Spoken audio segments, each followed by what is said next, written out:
Kenapa Rolex ni susah sangat nak beli retail? Okey, dia simple saja macam ni. 1 tahun, Rolex hanya akan produce beberapa jam tangan baru saja. Satu dunia, kita ada 7 bilion orang. Katakanlah yang nak sangat kat Rolex ni adalah 500 juta ataupun 1 bilion orang. Okey, berapa persen saja daripada satu population dunia. 1 tahun, Rolex hanya produce 1 juta jam tangan saja. 1 juta utas jam tangan saja Rolex yang keluarkan. So, orang-orang kaya ni ataupun new purchaser ni semua, diorang teringin nakkan bawa kedai.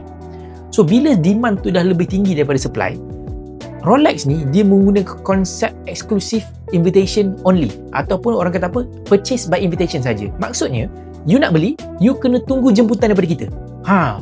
Betapa hebatnya Rolex sampai diorang boleh buat macam tu. Kenapa? Sebab diorang tahu Rolex ni you boleh flip dia punya harga tu at any time. Contoh katakanlah macam Rolex GMT Master 2 Pepsi.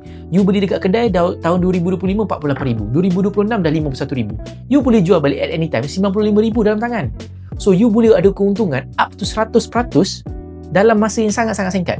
Jadi Rolex ni dia nak menjaga exclusivity di dalam community dia. Dia tak nak banyak sangat reseller. Kalau dia tahu yang you ni reseller, dia memang tak akan jual dekat you walaupun jam tu memang available.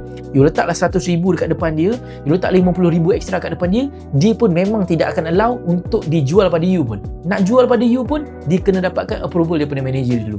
Lepas you dah tick semua box, you dah beli, you dah purchase banyak, you ni adalah genuine punya customer, barulah dia akan jual pada you. So, mereka menggunakan purchase by invitation only untuk sport model. Sport model ni apa? Daytona, GMT, Day-Date, jam-jam yang mahal yang you boleh buat untung banyak.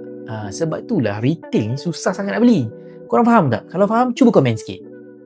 Jom shopping dan jual melalui Icon Lux. Jimat sehingga 70%, installment serendah RM5 sehari. Jual dan consign item anda dengan kami. Cepat, DM kita sekarang.